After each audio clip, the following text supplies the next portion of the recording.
In the words of Yesom Wike, if he didn't day, he didn't day. He never. Why I disagree with that first message you read is the fact that, do you know that the FCDA had sent security personnel to go harass the engineer working on the site before? It was in reaction to that the army now sent people there. So that analogy was wrong. The FCDA at first used force. And it's in reaction to that, they brought another level of force. So you can say, oh, violation of laws and everything. But it is in reaction to that. So both of them on that score, they are wrong. The second score that is wrong, please, with due respect, how many court orders has Wike himself respected of people that he goes ahead, that they have a court paper, and they have an initial agreement, he will turn their pack around and take it? Didn't we talk about the story of those two young girls here? Didn't I challenge the senior advocate of Nigeria, Mr. Falono, about it? How many has he respected? See, let's not deceive ourselves. Wike has acted like a god over the land in Abuja, and he forgets that you're not going to be FCT minister forever. Before you, Rufai, he did his own. He still left in the end. Wanyo. Meaning? Please, be gently. Do it. Speak evil as well. Do it slowly. All right. The third point is, you now got there. You claim that you have called before. You had called the man superior.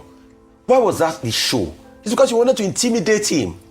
But the man refused to be card. Yerima refused to be card. And please, those that are trying to skew narrative, Yerima didn't insult the minister. All right. All he said is, stood his ground. How can you call somebody a fool and you expect him not to talk? The next thing, you are a boy. Just like one minister was calling me a boy the other day, small boy. The next thing, I was already after I finished school before. Is that the bone of contention? All right. Please, like I said, the Hadiza Bala Usman's index should be released to the public so that we even have a ministerial code and screening. All right. We can't just have all sorts of things happen like this now. All right. So some people have described this show of, I don't know what to call it. I'm trying to remove the word show of shame, but I don't think there's anything more elevated, anything better to call it. Yes.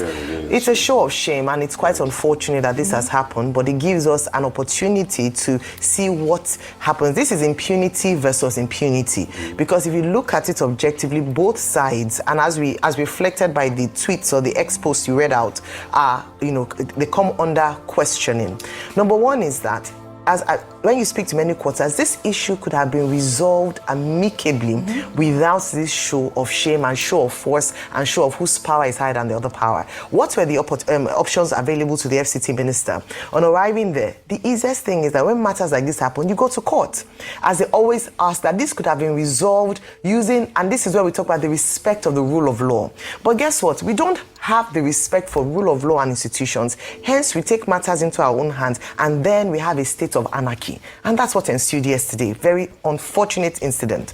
A state of anarchy where Nigerians then resort to taking matters into their own hands. So what does this mean? Does it mean that the response to FCT Minister Wike's going around revoking land is to get military on your land so that he will not be able to enter? That's a state of anarchy, whereby people take matters into their own law and they don't respect the rule of law. And so in the same vein as well, the military, former CNS, could have gone to court to challenge the revocation of the land by Mr. Wike, instead of sending his boys to the to ground to resist any kind of... But that's what I'm saying. No, but that's what I'm saying. It is the strength of our institutions, and that's why we keep talking about strengthening our institution. I say this because if anything had happened, Wike would have unnecessarily wasted the lives of those servicemen, because he had said that everybody here would die if I wanted to show myself. No, would have died. I don't think he said. He said no. He said that there would have been a shootout if he wanted to assert his authority. No, so what I'm saying, no, I watched the video. He said, I watched the video. He said, what you are doing here, people would have died. Yeah, well, that's so. What he meant was that if he had allowed the altercation between his security aides and the military, but that's what I'm saying. That these young men who are supposed to be saving lives and properties of Nigeria would have died for a useless cause because people's egos were God. That's what I'm saying. That if we don't respect institutions and the rule of law, this is what happens with big manism in Nigeria. And so that's why I'm saying that on both sides, we have the courts courts for a reason. We have due process for a reason. Can we follow due process? Yes. For too long,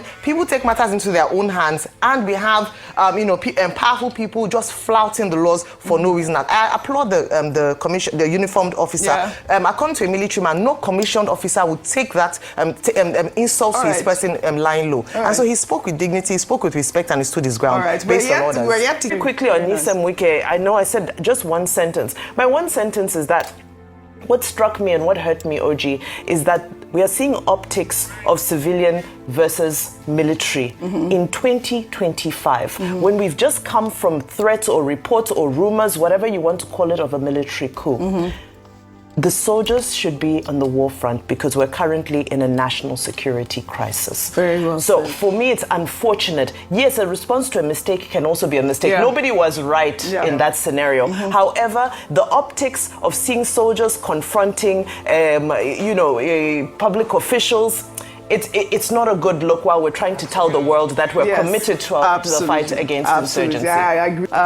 The former chief of army staff, Toko Buratai, has condemned Wike's confrontation with the soldier, describing it as a threat to national security that demands an immediate apology.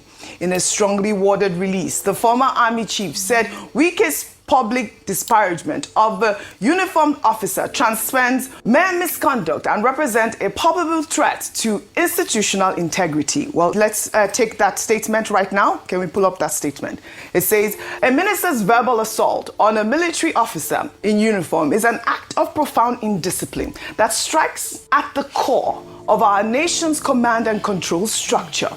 It deliberately undermines the chain of command, disrespects the authority of the commander-in-chief, and grievously wounds the morale of every individual who serves under the Nigerian flag. Buratai argued that such actions erode the foundation of discipline upon which Nigeria's national security apparatus stands. He dismissed suggestions that the incident was political theater, calling it instead a reckless endangerment of national order and a clear indication of undermining the federal government's authority.